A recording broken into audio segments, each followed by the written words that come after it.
Ladies and gentlemen, I'm here back with one of the most intellectual boxing coaches in this Misfits boxing scene. Plus, he is currently making his marks behind the scenes as well. Please welcome Coach Solomon. Coach Sol, listen, back on trilogy of the online interviews. I just want to first ask, how's everything going so far with everything recently? Yeah, all good, alhamdulillah, man. Mhm. That was a great introduction, by the way. Ain't had one like that, so no, I appreciate you, bro. Everything's great. Like things are good. Mhm. Can't complain. Just always in the gym, training the guys. Hopefully, some good news, more big news coming up soon. So yeah, Yeah, adding on to, a lot of the news, right? Just a month ago, we had Fox the G, get his win over Lead Sharks. I kind of want to ask you about the fight. Like, how do you feel about it a month on? I kind of asked this one to Fox. I want to get your perspective as well from a month after the fight. you want like my outlook on it, or with the performance, or Yeah, like just your overall thoughts on like the performance on the night after how you felt about the fight. 'Cause I know you said that I believe after the fight you said it was like a 7 or 8 out of 10 the performance, and I was curious if that's maybe changed or you still feel the same, and yeah, just like everything involved. yeah. Listen, I think Fox could have boxed a little bit better, but no one's perfect. There's no Hmm. such thing as 10 out of 10 because no human's perfect. Hmm. Uh, I gave it a 7 out of 10. Yeah, Might move it to like an 8 now, but fair. I thought, look, Fox. If you look at it logically, Hmm. he did to Waleed what no one else has done. Waleed was never in the fight at any point, like Yeah. in a threatening way. And Waleed is a really really good fighter. He's got bags of experience, and we had a long time to prepare for him, and we really really trained hard. Like Hmm. bro, like the work rate Fox put in on the 4 rounds was a very high work rate. We didn't let Waleed settle in. Um, Obviously, Fox showed other sides to his game, Hmm. which we've been working on meticulously in the back. But I just thought like round one and two were really good. I thought round three, like he stopped using his jab. Yeah. Um, there's a reason behind it, and no excuses. But he stopped using his jabs, and I thought he stopped using his feints as well to set up shots. There was a couple of things we worked on in camp. He he used, I think he used this one drill that we was working on maybe once or twice, and it worked, and he didn't use it as much as I should have. I think he should have, and I think if he did that, he may have even got the stoppage. Um, Hmm. but all credit to Waleed, he's a very tough fighter, so he doesn't make it easy. His defense was much tighter. Um, I don't think he was looking to like punch with Fox a lot of the time. He was looking to Hmm. punch when Fox was having a lull because I think he was worried about the counters, which obviously he's been working on the defense, but I think maybe that's taken away a little bit of Waleed's game there. Rolling the dice. I don't think Waleed rolled the dice here. Hmm. Like normally against like Dean the Great, he rolled the dice. He like it was exciting fights because Waleed also made them exciting by you know throwing caution to the wind at times. He didn't do that against Fox. Whether that was him working on the game plan, whether that was because he felt the power earlier on, um, or whether that's maybe they tried changing their style, which Yeah. I don't know. But that's up to them. I think Fox did good. Looking back at it, I've given a. I think Hmm. when you look at the Dean fights, there was like they could have gone either way at some points. Dean hit the deck in both fights? For with Waleed? No, no, no. I just think it was Not the only the second, first round. right? But in the second fight, he got rocked very early, right? Yeah, it was. I think. Yeah, I believe early in the first round. Okay. Was, I was think that was that was that the first exchange, like, or was that the first fight? I'm not sure if I'm getting them mixed up. I think so. he got, First fight was like the three knockdowns that happened. I don't know. I'm not sure if it was all in the same round or like round one and two. yeah. But But second then, fight was it when Waleed rocked him like really early on, like hmm. caught him with a left hook, and then I think straight after that, like Dean started getting him as well. But for Hmm. example, even in that fight, Dean looked really good that night. Yeah, And but then Waleed did come back into it towards the end as well, and like obviously Dean had his injury, which didn't help him. yeah, But there was fights that at times you thought could have gone either way. And Fox, well, he never was in the fight to win it. Like, no, he was in the fight to win it. Sorry, let me reword that. Waleed yeah. was never in a position where I thought like, oh shit, like I was worried for Fox. I wasn't worried at all. Okay. Okay, and you know, adding on because I know you said one thing you kind of mentioned throughout the big like statement is that the training camp, right? You're talking about how you kind of just increase the work rate for the training camp. What I kind of want to ask on that aspect is, what would you say would be like the biggest growth from this training camp heading into the fight with Fox? Because I believe this is his third or fourth one, and so like, what do you kind of take out of his growth, not only just in the box ring, but I guess him as a person as well? Yeah, he's grown as a person. Hmm. He's a good listener, works hard, does what I tell him, and he's reaping the rewards. The kid's going to go very far. He's already gone far, but he's going to go really far. Hmm. Mentally, he's on another level. Physically, he's always improving, and like he showed that, man. Like people don't realize like there's little things that happen during fight week, Hmm. and Fox is very meticulous with that. Hmm. And we work on things. There was a lot to do with the weight. We had a plan for if Waleed came in light or heavy, but either way he was Hmm. going to lose. That's what it was. It Yeah. would have been one way or another. Hmm. And he came in heavy, Waleed, which is fine because I think it was the heaviest he's ever come in at. Hmm. And he was just slower, a bit more durable, but that's all good. But we had a plan for him if he came in light too. So Hmm. um, by the end of the day, when you got people thinking about what weight they should come in at, they're focusing on the wrong things. But yeah, Fox's biggest thing from this camp was how to deal with pullouts and how to deal with inactivity, which isn't easy, man. Like he's so early on in his career, and you see fighters like Tyson Fury had it against David Haye with two pullouts, and it can really, really mess you up, man.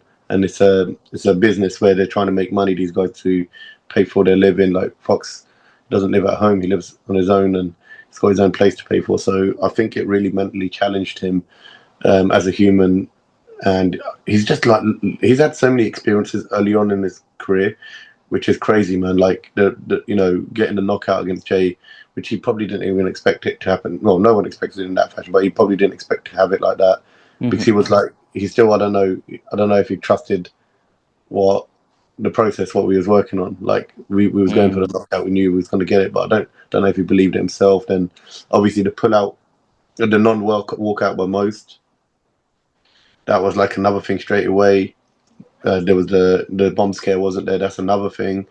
Fighting out in Dubai and then having three pullouts with Waleed and not fighting in like a year, and then fighting on a big stage against a top quality fighter.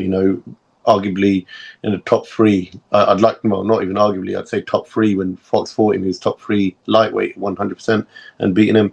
Fox in just over a year has gained bags of experience, not just in the ring, but the outside of it and the things that can happen. So the growth's been like massive, man. No, for sure. So you kind of mentioned about Fox with the first fight, right? And the trying to like kind of find himself in a way.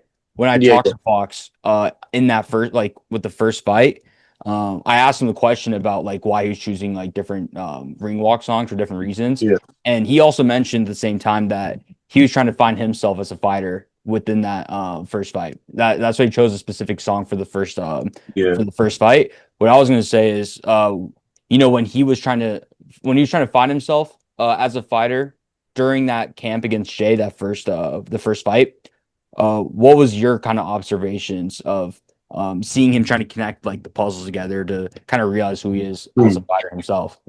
What did you kind of pick up on during that time? When he first came, he'd obviously been training Hmm. as an amateur in Kalamazoo, and he got a very good coach there in Jamont Reese, really nice guy, good Hmm. coach. He's got his pro debut coming up, so good luck to Jamont on that. So he's a young coach, Hmm. and you know genuinely cares about his fighters.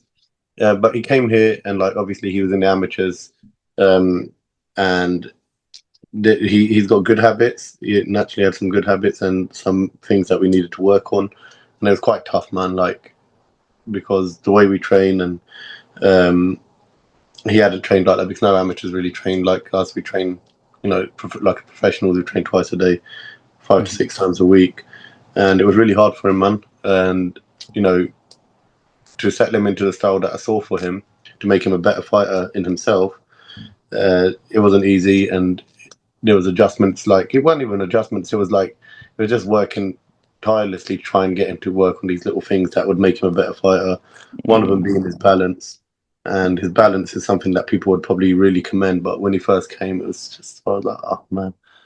And I remember Salt even saying, "Oh, coach, this is going to be a hard one for you." And I was like, "I know it's going to be tough," but he did good, and he listened and Yeah. he stuck it out. He lived with me for the whole time, Hmm. um, and you know what? From it, like I've been able to mold him. You know, being Fox and being a young guy, he's impressionable, and to have the right people around you is really, really key. When you're a young, impressionable man growing up, trying to be somebody, right? If Hmm. you around the wrong people, they can make you do the wrong choices and make the wrong choices in life. And you know, I did use that to our advantage a little bit, and worked on his mindset and made him think a certain way. And that's the way you see how he is. He's very locked in and focused. Hmm. And even to the walkout songs, Yeah. literally every single walkout song he's had, I've had input on. But he's in the end chosen the song, but every single song I've said about. So the first one, uh, he was like, "Oh, what do you reckon?" And he had a couple in his list, and I was like, "They're good." And I was like, "Oh, what about like there's a band from Leeds?" And I told him about the band. He was like, "I kind of like that." And then he's always like someone that picks it because these conversations would happen like early on in camp. And you know, for me, like I knew like if I went pro as a fighter, I knew that my main bit would be the build up. Like I would have thrived on build up, walkouts, press conferences, mind games, and all of that kind of stuff. And I'm just trying to teach Fox to do it his own way. And yeah, he ended up picking that song for that one. And even Burning Heart, I think he said on that, then he kept hearing Yeah. it in the car. So he picked that. And it was weird with Burning Heart, man, because we was in Nashville and I came down the lift and I was walking up to him in the lobby. No, was I? No, I was downstairs. He came out of the lift and I was Uh-huh. trying to call him because they were playing Burning Heart in the hotel, like Yeah. just in the hotel music, which Yeah. is really random, right? Because That why is would they? random. And he Yeah. came out of the lift and it like was playing and it looked like the walkout and I was like, bro, how crazy is that? You know, like. And then the third song was Just Gone, and I was like, bro, I think you should do Simply the Best. And he was like, what do you mean? I was like, I think it'd be good. Like, you can be like the whole Chris Eubank senior thing. But you know, he just fought, Junior just fought Ben. And I was Yeah. like, you can like get the crowd on your side. You didn't time the walkout good enough though, because he didn't get to the chorus because it's such a short walk. Yeah. It was So I very was like, short. the Yeah. crowd could have started singing along. But again, with that one, there was a couple other songs he was thinking about. But in the end, he picked that one. For So sure. we're very close, man, me and Fox. So Yeah. you know, like he's impressionable. He probably I just don't, obviously I want him to pick up my good traits. If I've got any bad ones, like try and keep him away from him and like warn him away from making the same mistakes that I made. But um, he's a good kid, man, and like I think what I noticed is that he's just grown into a man and a good man, and people. I think you guys from the outside have seen the growth, man. He was like, sometimes I see the pictures of him when he was younger when he first came, and it's like shit. He don't just look different. But I'm looking at him and I was like, you was not that guy. You weren't this guy. Like you was not that guy back then. So yeah, it's been it's been crazy. But that first fight, it was for sure like it was a hard little struggle to kind of get him settled in because that was a hard fight, man, against Jay. Like he took on Yeah. someone that was 4-0 and doesn't know how to lose. Has won numerous championships in sports. So he's a winner, and you can see that with Jay because he's come straight back. Mhm. So it was hard, but he done well, man. No, for sure. And with the hard work coming, just in and out of the day in, day out, working in the boxing gym, right? It's paid off to, especially after the lead fight with a lot of hype around Fox. And what I kind of want to ask, especially with, Leon and Vidal saying that, he'd do very well if he were to turn pro. I kind of want to ask you, A, like, what are your thoughts about their comment? And B, what do you want kind of next for Fox the G when it comes to in the boxing ring? Yeah, man. Um, I appreciate the comments, of course. Hmm. Anytime my fighters get credit, I really appreciate it because they work really hard. And sometimes, like you get the loss, or like sometimes it might not be a good performance, and people don't realize, the work that you put in and the sacrifice and the tireless hours that you spend training. And like you never get credit for that. You only get credit for the day. Hmm. So I really appreciate the kind words, and Yeah, I think Fox will make a great pro one day for sure. Sorry, pardon me. I'm thinking make a great Yeah. pro one day. He's only 19, and he's only going to get better. And I just think with Fox coming next, obviously with Misfits, he signed with Misfits, and we want to fight with Misfits. And you know, going forward, like probably good, when he does turn pro with Misfits, because at the end of the day, Mams has been very loyal to Fox, and he's been very loyal to our whole team, to be honest. So like we've got a lot to owe to him in that sense. And he, when you got people good like that on your side, they help make good decisions for you. No, you They good. make good decisions for you, right? And I'd rather work with people that I know care than going elsewhere and looking for like other promoters. So obviously that'd be something later down the road. But for now, we need to hunt down that lightweight title, I think, and it is what it is. I guess have one more fight and then maybe take on um, one of the top two now. I guess because we took Waleed out, well, not like knocked him out, but took him out as in beat him. Mhm. So it's Cray Cray and Dean. I'd say that the other two guys that are the top guys. So one of them two at the end of the year. Hmm. For sure. And I was gonna say, so on the same night, one of your other fighters, Pulley, fought on the same day, especially on brand risk, and it wasn't the result that he wanted. I think he unfortunately lost to Adam. But what I kind of want to ask is, since it was a little bit of a weird situation where you had to be on the phone to coach him, do you think it would have been a bit different if you were there on the night with Pulley if you when he went against Adam?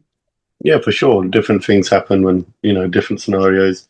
That was, I guess, in his destiny for this to happen because we have to believe that. Hmm. Um, of course, things would have been different. I don't know if that would have meant that he would have won that fight. Hmm. It was probably like the worst camp that we had with him because Hmm. he had an injury. I did advise Billy to pull out, but I respect the reason why he didn't because he saw what Fox had been through with pulling out, and he knew Adam hadn't fought in a very long time, and he didn't want to like let Yeah. anyone down. And he was like, "Look, I'm cool," because he had an injury that kept him out for 2 weeks during the camp, Hmm. which wasn't ideal. And yeah, it was just an ideal, especially against a competitor like Adam, who's a very good fighter in his own right. I don't think it was ideal. I'd love for Philly to get a second chance at it and really go for it. I'm sure Adam had issues going on as well. That's the thing. I'm not making any excuses because people Yeah. have stuff, either family life or injuries or whatever it is. There have been issues in camp because camp's a long time, right? Hmm. So Yes. I was just disappointed. Um, thought Philly was doing okay as well in the first couple, and then obviously Adam caught him with that shot and it changed the fight really. But Yeah. yeah, I hope he gets a second shot at it because I really believe he can beat Adam. I really believe that Pulley is a good fighter. He wasn't. I don't even think the performance was as good as what he did against Dean or APAP. You got to give credit to Adam. You got to take your hat off. He'd been out the ring a long time. So if there was a rematch, Adam's going to be a better fighter as well because he's got a lot of ring rust off there. So Hmm. yeah, I think it should happen again. For Really, sure. And obviously, like kind of adding on to the stuff that happened on that day, there was a talk. I remember on Fred's video with him and Adam kind of going like a virtual face off again. It seems like Adam, if he wants to do a rematch with Pulley, that he wants it to be 6 rounds. Is that something that you would be down with as well? And tell me, like, how would Pulley going 6 rounds, would that benefit him even more than I the don't, 4 round fight? I don't think it really makes much of a difference, if I'm honest. Mm. But Pulley, he just trained for the 6 rounds, So it is what it is. Lastly, before I kind of want to change the subject just a bit, right? Pulley has fought, I believe, 3 times this year, right? Or it could be like 3 to 4 this year. 3 times Um, this year. Yeah. 3 times, right? And we're in June, halfway through the year, right? If we were to keep going on this rate, this would be 6 times in 2025. How many more fights do you want to have him do so far this year in 2025? Another two, it would be great. Hmm. If anything more, it's a bonus, depending on how he is and what kind of fights he's been in. I think Brand Risk are doing a great job on their side of things, getting him out, keeping him active. Um, so yeah, no, I'd say another 2 times would be great. hmm For sure. And, I love the activity I see from Pulley, especially when fighters, fight as much as they can and, the promotions give them the opportunity. I think it's super, super dope to see. But, That's yeah, but on the back burner of things, right? Recently you have made a management company, right? Pinnacle Management. Being yeah. more involved with the business side of things, what kind of made you trigger to make this management group and like what are the goals with it that I'm really interested to hear about? I just, to be honest, like my fighters, I just advise them a lot, hmm and obviously Keon is like a little brother to me. He was looking after Fox's affairs and stuff.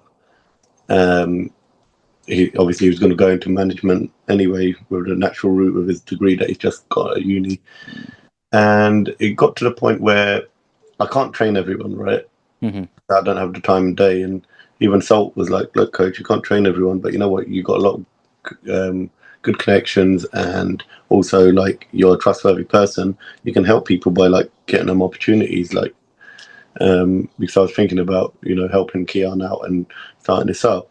So it was kind of like a natural progression. I've been helping Salt out with his negotiations and stuff in the past anyway. And to be totally honest, it's quite simple anyway. With people like Mams, negotiations have never been difficult when I've had them. So, and then I just feel like I could be a helping hand to other fighters to get them to a better platform. I've got good connections in the corporate world for sponsorships and um, things down that route as well, which obviously helps fighters from their day to day life to be able to fund their training and live a better life, etc.